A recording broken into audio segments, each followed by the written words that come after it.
신명기서 강의 36번째 시간을 갖겠습니다. 오늘 말씀의 제목은 제사장 나라의 제사장입니다. 우리는 지난 3주 동안 모세가 이스라엘 백성에게 증거했던 그 몇 가지 핵심적인 메시지를 확인했습니다. 그 첫 번째가 유월절이고 그 다음이 그 판결을 굽게 하지 말라는 것이었고, 그리고 세 번째 메시지가 왕을 세울 때 하나님의 선택받은 합당한 왕을 세우라고 하는 것이었습니다. 첫 번째 메시지인 유월절은 어린 양의 피를 문설주에 바름으로 죽음에서 건짐받는 것이 그 핵심입니다. 이스라엘이 애굽에서 건짐받은 것은 그들의 능력으로가 아니라 어린 양의 피에 있었음을 확인시키는 것입니다. 두 번째 메시지는 이스라엘 공동체의 근간을 유지시키는 공의로운 판결, 이 판결은 이스라엘 존망과 연결된 것이기에 어떠한 외압도 없이 정의롭게 판결하라고 하는 것이었습니다. 이것이 깨어지면 이스라엘 공동체 전체 구조가 흔들리는 것이기에 하나님의 공의에 근거한 판결을 하라고 하는 것이었습니다. 신명기 16장 19절의 말씀을 보십니다. 너는 재판을 굽게 하지 말며 사람을 외모로 보지 말며 또 뇌물을 받지 말라. 뇌물은 지혜자의 눈을 어둡게 하고 의인의 말을 굽게 하느니라. 자, 그리고 마지막으로 주었던 메시지가 합당한 왕, 하나님이 선택한 왕을 세우라고 하는 것입니다. 하나님은 이 왕이 세워지는 것을 반대했지만 불가피하게 세울 때가 오게 되면 이렇게 세우라고 구체적인 말씀을 하십니다. 신명기 17장 15절 이하의 말씀입니다.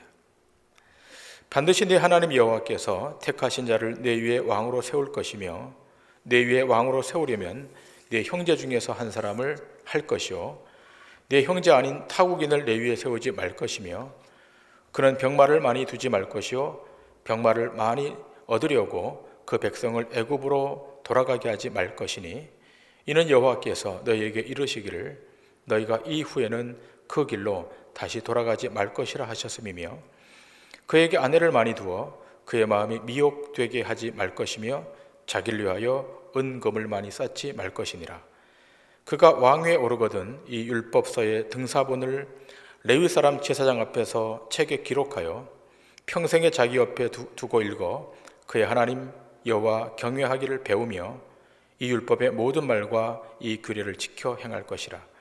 그리하면 그의 마음이 그의 형제 위에 교만하지 아니하고 이 명령에서 떠나 좌로나 우로나 치우치지 아니하리니 이스라엘 중에서 그와 그의 자손이 왕 위에 있는 날이 장구하리라. 왕을 세울 때의 구체적인 매뉴얼을 말씀하고 있습니다. 그 첫 번째는 하나님께서 택하신 자이어야 하고, 두 번째는 너희 형제들 가운데 세워야 하고, 세 번째는 군마를 많이 두지 말고 그 군마를 얻기 위해서 애굽으로 가지 말 것이고, 네 번째는 아내를 많이 두지 말고, 다섯 번째는 자기를 위하여 은금을 쌓아두지 말라고 합니다.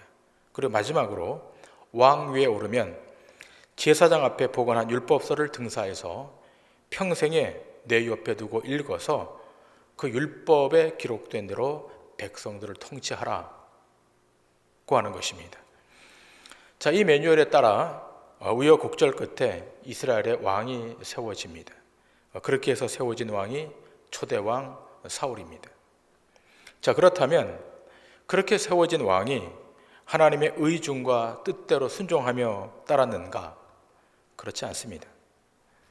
사울은 하나님의 의중에 반하여 왕권을 행사했고 결국에는 악신이 걸려서 비참하게 최후를 맞게 됩니다. 그리고 그 다음에 세워진 왕이 다윗 왕입니다. 그런데 사울과는 달리 다윗은 하나님 보시기에 합한 왕이었고 또 합당한 왕권을 행사합니다.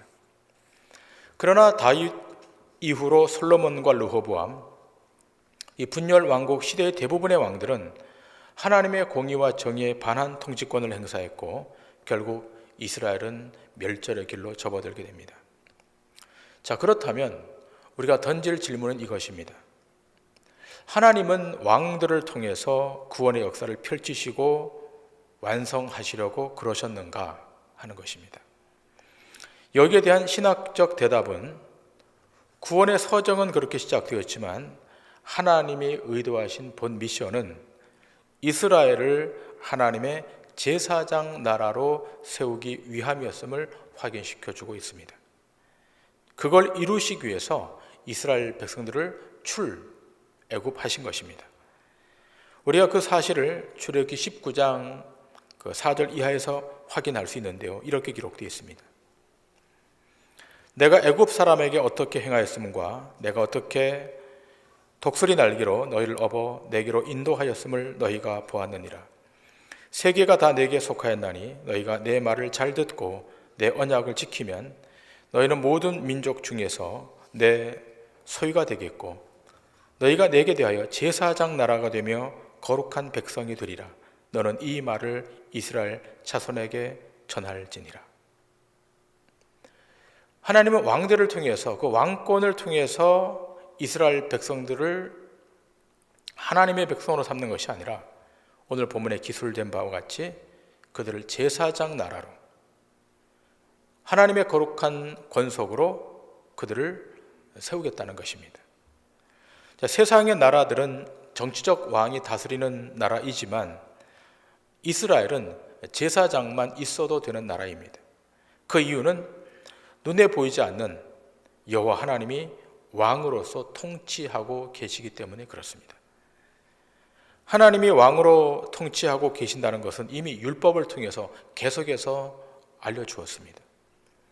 그러므로 제사장들은 제사만 집행하는 자들이 아니라 부지런히 하나님의 율례를 가르쳐야만 했던 것입니다. 그런 까닭에 우리가 지난주에 본 대로 백성들이 왕을 원하여 왕을 세운다 할지라도 그 왕이 임의로 백성들을 통치하는 것이 아니라 여호와의 율법을 기초로 해서 그 율법책을 읽고 묵상하고 배워서 그 율법에 근거한 대로 통치를 해야 된다는 것입니다. 자, 그런데 특이한 것이 있습니다. 이런 제사장 나라가 되고 제사장과 제사장의 가문인 레위인이 그 중심에 서게 되는데 문제는 그들은 이스라엘 중에 분깃도 없고 기업도 없을 것이라고 말씀한다고 하고 있다는 것입니다.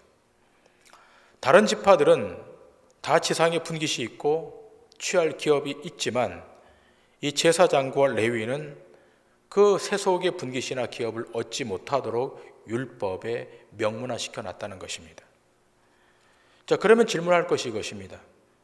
그 세속의 분깃을 얻지 못하면, 기업을 얻지 못하면 이들은 무엇을 먹고 살 수 있는가라고 하는 거예요. 거기에 대한 답은 명확합니다. 여호와께서 이들의 기업이 되시기에 여호와께 드리는 그 제물을 취해서 살 수 있다는 것입니다. 오늘 이 본문 3절과 4절에 기록된 바와 같이 제물의 소나 양이나 그 앞다리와 두 볼과 위를 취할 수 있고 처음 거둔 곡식, 포도주와 기름과 처음 깎은 양털을 취할 수 있는 것입니다. 하나님께서 이렇게 하시는 것은 이스라엘 모든 지파 중에서 레위 지파만을 특별하게 뽑으셨기 때문인 것이고 또 이들을 통해서 여호와의 단을 영원히 섬기도록 하기 위함이었던 것입니다. 다른 11지파는 노력의 대가로 살아간다 할지라도 이 레위 지파만큼은 하나님이 베푸시는 은총으로 살아가야 함을 우리에게 보여주는 것입니다. 우리는 여기서 무엇을 알게 되는가 하면 이렇게 이스라엘의 제사장 그룹이 제대로 그 역할을 잘 하고 있다면 그것은 곧 여호와를 제대로 섬기고 있다는 것의 방증입니다. 그러니까 레위 지파는 이스라엘 공동체를 떠받치고 있는 가장 중요한 공동체의 토대였습니다. 자, 이렇게 중요한 레위 지파 제사장 그룹이 사사시대로 넘어오면서 문제가 발생합니다. 우리가 알듯이 사사시대는 왕이 없어서 백성이 자기 소견에 옳은 대로 행했다라고 규정하고 있지 않습니다.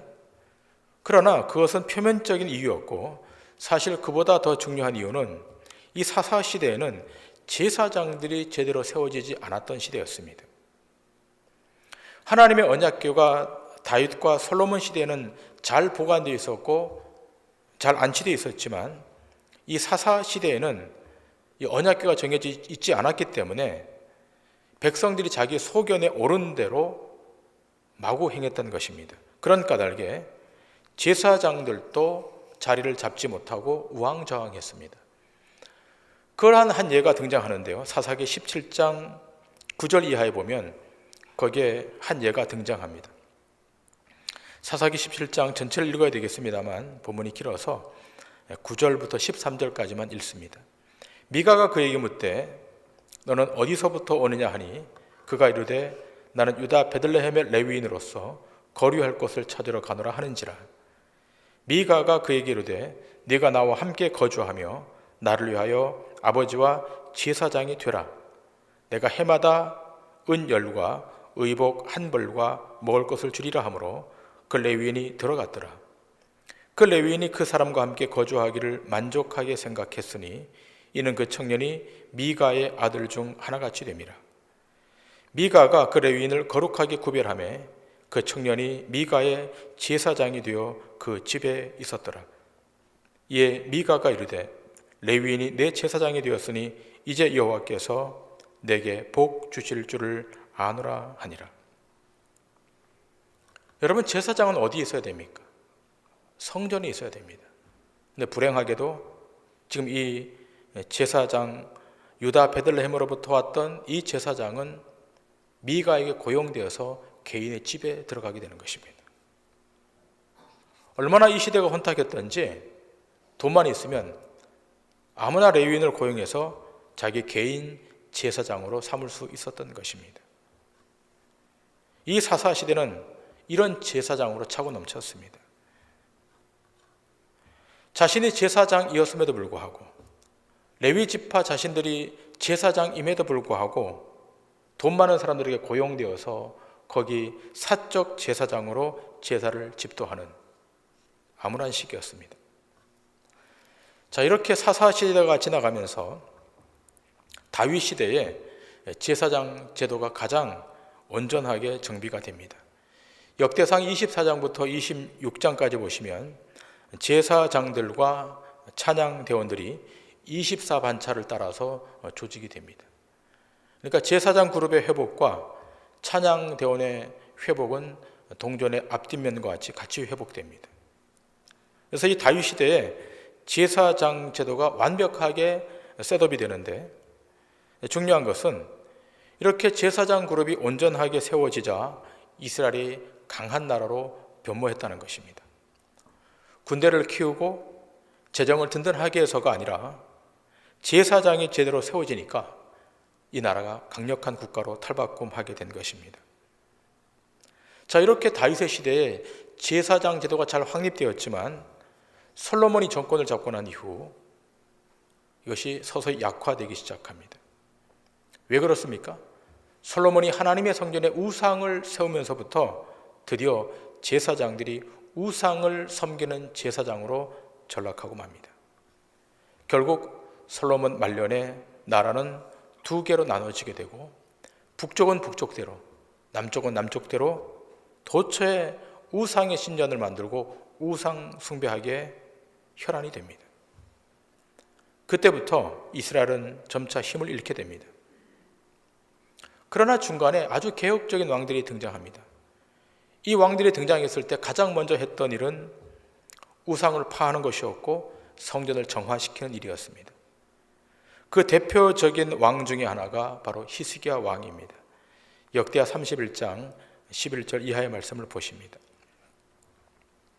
그때 히스기야가 명령하여 여호와의 전안에 방들을 준비하라 하므로 그렇게 준비하고 성심으로 그 예물과 11조와 구별한 물건들을 갖다 두고 레위 사람 고나냐가 그 일의 책임자가 되고 그의 아우 시므이는 부책임자가 되며 여이엘과 아사시아와 나핫과 아사엘과 여리못과 요사밧과 엘리엘과 이스마가와 마핫과 분하야는 고나냐와 그의 아우 시므이의 수하에서 보살피는 자가 되니 이는 히스기야 왕과 하나님의 전을 관리하는 아셔랴가 명령한 바이며 동문지기 레위 사람 임나의 아들 고레는 즐거이 하나님께 드리는 예물을 맡아 여호와께 드리는 것과 모든 지성물을 나눠주며 그의 수하의 에덴과 미나민과 예수아와 스마야와 아마랴와 스가냐는 제사장들의 성읍들에 있어서 직임을 맡아 그의 형제들에게 반열대로 대소를 막론하고 나눠주되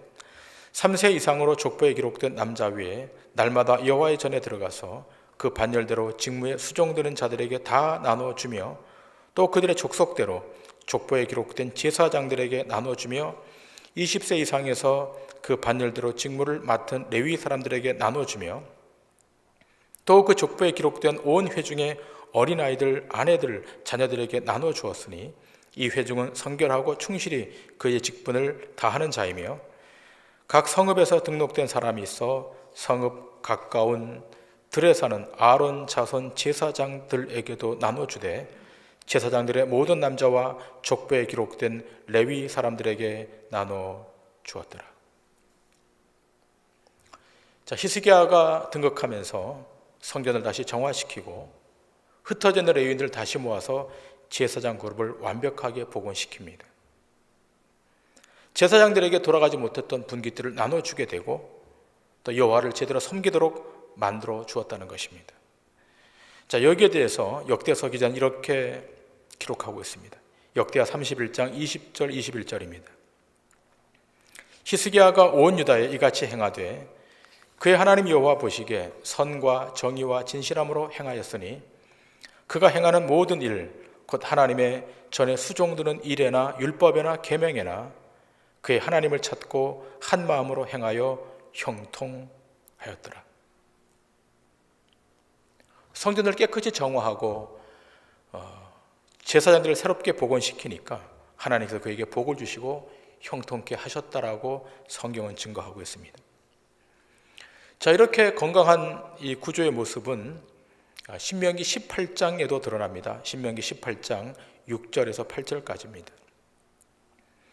이스라엘 온 땅 어떤 성읍에든지 거주하는 레위인이 간절한 소원이 있어 그가 사는 곳을 떠날지라도 여호와께서 택하신 곳에 이르면 여호와 앞에 선 그의 모든 형제 레위인과 같이 그의 하나님 여호와의 이름으로 섬길 수 있나니 그 사람의 몫은 그들과 같을 것이요 그가 조상의 것을 판 것은 별도의 소유이니라. 여기 본문에 기술된 바와 같이 중앙에 있는 레위인이나 또 지역에 있는 레위인 차별 없이 동등하게 대우를 했다는 것입니다. 이러한 건강한 영적 구조가 히스기야 때 가장 잘 세워지게 됩니다. 그러나 이런 구조도 결국 오래가지 못합니다. 히스기야의 아들 므낫세가 등장하면서 그 구조는 단번에 다 무너집니다. 여러분이 알다시피 이 므낫세는 자기 부친 히스기야가 복원했던 지역의 성전에 하나도 빼놓지 않고 그 안에 우상을 세우므로 이제 이스라엘은 더 이상 만회할 수 없는 지경까지 이르게 됩니다. 그리하여 결국 나라는 망하게 되고 바벨론의 포로로 잡혀가게 됩니다. 그러나 그 멸망당한 중에도 하나님의 말씀은 영원하시기 때문에 이들을 다시 회복시키기로 작정하십니다. 그리고 그들을 바벨론 포로에서 돌아오도록 만드십니다. 돌아와서 제일 먼저 했던 일은 성전을 재건하는 일이었습니다. 그리고 제사 제도를 정비하는 일이었습니다. 우여곡절 끝에 성전이 재건되고 이제 제사장이 세워집니다. 이 일을 주도했던 사람이 그 유명한 에스라와 느헤미야입니다. 이 느헤미야가 제사장 제도를 복원하는 데 1등 공신이었고 완벽하게 제사장들을 세워놓고 잠시 바벨론으로 가게 됩니다. 이 바벨론으로 간 그 사이에 다시 이 제사장 그룹에 문제가 발생합니다. 자, 그 내용이 느헤미야 13장 4절 이하의 말씀입니다. 자, 본문이 조금 길지만 말씀을 읽도록 합니다. 이전에 우리 하나님의 전에 방을 맡은 제사장 엘리야십이 도비야와 연락이 있었으므로 도비야를 위하여 한 큰 방을 만들었으니 그 방은 원래 소재물과 유향과 그릇과 또 레위 사람들과 노래하는 자들과 문지기들에게 11조로 주는 곡물과 새 포도주와 기름과 또 제사장들에게 주는 거제물을 두는 곳이라. 그때는 내가 예루살렘에 있지 아니하였느니라. 바벨론 왕 아닥사스다 32년에 내가 왕에게 나아갔다가 며칠 후에 왕에게 말미를 청하고 예루살렘에 이르러서야 엘리야십이 도비야를 위하여 하나님의 전뜰에 방을 만든 악한 일을 안지라. 내가 심히 근심하여 도비아의 세간을 그 방 밖으로 다 내어 던지고 명령하여 그 방을 정결하게 하고 하나님의 전에 그릇과 소재물과 유향을 다시 그리로 들여 놓았느니라. 내가 또 알아본즉 레위 사람들이 받을 몫을 주지 아니하였으므로 그 직무를 행하는 레위 사람들과 노래하는 자들이 각각 자기 밭으로 도망하였기로 내가 모든 민장들을 꾸짖어 이르기를 하나님의 전이 어찌하여 버림바 되었느냐 하고 곧 레위 사람을 불러 모아 다시 제자리에 세웠더니 이에 온 유다가 곡식과 새 포도주와 기름의 11조를 가져다가 곳간에 드리므로 내가 제사장 슬레마와 서기관 사독과 레위 사람 부다야를 창고지기로 삼고 마따냐의 손자 사쿠리의 아들 하난을 버금으로 삼았나니 이는 그들이 충직한 자로 인정됨이라. 그 직분은 형제들에게 분배하는 일이었느니라. 내 하나님이여, 이 일로 말미암아 나를 기억하옵소서. 내 하나님의 전과 그 모든 직무를 위하여 내가 행한 선한 일을 도말하지 마옵소서. 하나님의 성전 골방을 맡은 제사장이 있었습니다. 그 이름은 엘리아십이었습니다. 이 제사장 엘리아십이 도비아라고 하는 사람과 늘 가깝게 연락하고 지냈던 것 같습니다. 그런데 이 제사장 엘리아십이 도비아를 위해서 큰 방 하나를 마련해 줍니다. 그런데 문제는 그 방은 레위인들의 성물을 보관하는, 누구도 사적으로 그 방을 쓸 수 없는 그런 방을 이 제사장 엘리아십이 도비아에게 내어주는 겁니다. 제사장이 실수한 겁니다. 그렇다면 그 방을 차지했던 도비아는 어떤 사람입니까? 그는 유대인도 아니었고 오히려 성전 재건을 방해했던, 산발락과 함께 끊임없이 성전 재건을 방해했던 암몬 사람이었습니다. 이 사실을 바벨론에 갔던 느헤미야가 알게 되고 바벨론 왕 아닥사스다에게 말미를 청해서 다시 예루살렘으로 오게 됩니다. 이렇게 오자마자 어떻게 하는가 하면 도비아의 세간을 다 내던져 버립니다. 그리고 성전을 다시 정화시킵니다. 이 성전 정화 사건을 통해서 이스라엘 백성이 제사장 나라임을 다시 확인시켜 주는 것입니다. 그리고 역사가 지나갑니다. 바벨론 포로 이후 그 시대 역사를 신구약 중간기라고 합니다. 무려 긴 시간 동안 하나님의 신탁이 임하지 않았던 암흑의 시대가 펼쳐집니다. 그리고 예수님이 땅에 초림해 오십니다.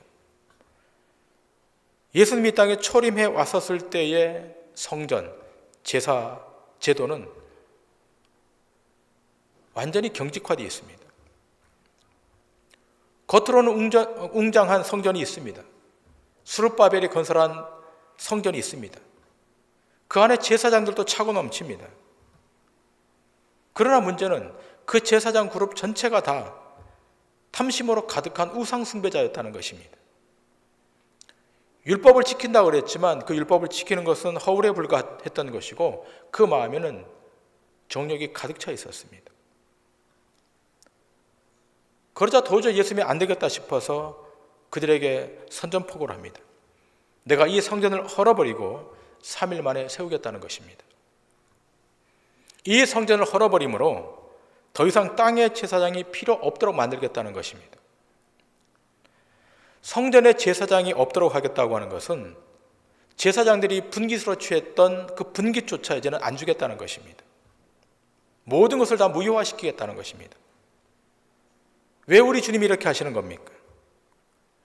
이제는 땅의 제사장이 필요 없고 하늘로부터 오시는 대제사장 예수 그리스도 한 분만 있으면 되는 것입니다. 이 대제사장은 분깃이 요구되지 않습니다. 왜 분깃이 요구되지 않습니까? 그분 자신이 영원한 기업이고 영원한 분깃이기 때문에 그런 것입니다. 그동안 제사장들이 성전에 11조를 얼마나 탈취했습니까? 얼마나 갖다 썼습니까? 그들은 하나님 앞에 드린 예배에 관심이 없었고 제밥에 관심이 있었습니다.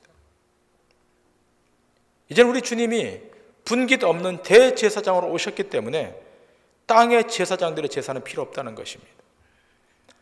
이 사실을 히브리서 기자가 히브리서 7장에 아주 자세히 기록하고 있습니다. 자, 본문이 길어서 한 달락만 보도록 하겠습니다. 히브리서 7장 22절부터 25절까지입니다.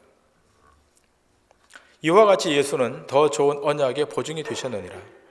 제사장 된 그들의 수요가 많은 것은 죽음으로 말미암아 항상 잊지 못함이로되 예수는 영원히 계심으로 그 제사장 직분도 갈리지 아니하느니라. 그러므로 자기를 힘입어 하나님께 나아가는 자들을 온전히 구원하실 수 있으니 이는 그가 항상 살아계셔서 그들을 위하여 간구하심이라. 예수님께서 성전을 무너뜨리시고 자기 몸으로 성전을 세우신다는 것입니다. 이제 자기 몸이 성전이 되는 겁니다. 거기에 주의 성령이 임하고 이제 예수 그리스도를 믿는 모든 사람은 성전이 되고 제사장이 되는 것입니다. 그래서 사도 베드로가 뭐라 그럽니까? 예수 그리스도를 믿는 모든 자들을 지칭해서 왕 같은 제사장이라고 명명하는 것입니다. 베드로전서 2장 9절과 10절입니다. 그러나 너희는 택하신 족속이요 왕 같은 제사장들이요 거룩한 나라요 그의 소유가 된 백성이니 이는 너희를 어두운 데서 불러내어 그의 기이한 빛에 들어가게 하신 이의 아름다운 덕을 선포하게 하려 하심이니라. 너희가 전에는 백성이 아니더니 이제는 하나님의 백성이요 전에는 긍휼을 얻지 못하였더니 이제는 긍휼을 얻은 자니라. 자, 신약 시대를 살고 있는 이 시대의 제사장이란 예수 그리스도를 믿는 자가 제사장입니다. 예수 그리스도가 우리에게 영원한 기업이 되시고 영원한 분깃이 되시는 것입니다. 여러분과 저는 이제 왕 같은 제사장으로 땅의 제사장을 통과하지 않고 예수 그리스도의 이름을 부르고 예수 그리스도의 은총을 구하면 하나님 앞으로 나아갈 수 있는 왕 같은 제사장이 된 것입니다.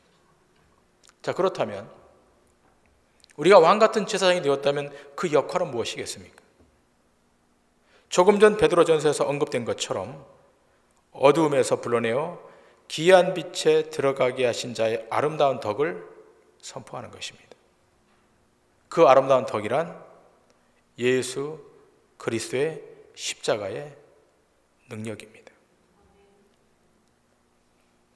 여러분과 제가 왕 같은 제사장으로 콜링을 받았다면, 그렇게 세워졌다면 우리는 아름다운 덕을 선전해야 되는데, 선포해야 되는데 그 아름다운 덕이란 예수 그리스도의 십자가의 능력, 예수가 우리의 구원자이시고 십자가가 우리의 능력임을 세상 가운데 선포하는 것이 우리의 역할인 것입니다. 짐승의 살과 피를 드리는 제사장이 아니라 예수 그리스도의 살과 피를 증거하는 제사장들이 신약 시대를 살고 있는 신자들입니다. 자, 그러면 이렇게 제사장으로 일컬어지는 신자들은 무엇을 기대하며 무엇을 사모하며 이 땅을 살아가야 하는가라고 하는 것입니다. 사도 베드로는 베드로후서 3장 8절 이하에서 이렇게 증거합니다. 사랑하는 자들아, 주께는 하루가 천년 같고 천년이 하루 같다는 이 한 가지를 잊지 말라. 주의 약속은 어떤 이들이 더디다고 생각하는 것 같이 더딘 것이 아니라 오직 주께서는 너희를 대하여 오래 참으사 아무도 멸망하지 아니하고 다 회개하기에 이르기를 원하시느니라. 그러나 주의 날이 도둑같이 오리니 그 날에는 하늘이 큰 소리로 떠나가고 물질이 뜨거운 불에 풀어지고 땅과 그 중에 있는 모든 일이 드러나리로다. 이 모든 것이 이렇게 풀어지리니 너희가 어떠한 사람이 되어야 마땅하냐? 거룩한 행실과 경건함으로 하나님의 날이 임하기를 바라보고 간절히 사모하라. 그 날에 하늘이 불에 타서 풀어지고 물질이 뜨거운 불에 녹아지려니와 우리는 그의 약속대로 의가 있는 곳인 새하늘과 새 땅을 바라보도다. 종말의 시대를 살아가는 신자가 무엇을 기대하며 무엇을 바라보며 살아야 하는 것입니까? 그의 약속대로 의가 있는 곳인 새하늘과 새 땅을 조망하며 바라보며 살아가는 것입니다. 새하늘과 새 땅의 주인은 대제사장이신 예수 그리스도 한 분이십니다. 그러므로 우리가 기억할 것은 영원한 대제사장이신 예수 그리스도 그분으로부터만 소멸되지 않는 분깃과 영원한 기업을 받을 수 있다는 것입니다. 그 분깃을 받는 모든 그리스도인들을 오늘 사도 베드로는 왕 같은 제사장이라고 명명하는 것입니다. 세상의 분깃을 받지 않고 하늘의 주권자, 하늘의 대제사장이신 그분으로부터 오는 분깃, 그 놀라운 지위를 부여받았기에 우린 세상의 어떤 유혹이나 어떤 시험에도 흔들리지 않고 믿음으로 나아가 세상 앞에 승리해야 될 줄 믿습니다. 이 한 주간 여러분과 제가 왕 같은 제사장으로 세상 앞에 서 있음을 믿으시고 세상과 싸워 승리하는 믿음의 백성들 다 되시기를 주님의 이름으로 간절히 축원합니다. 기도하시겠습니다.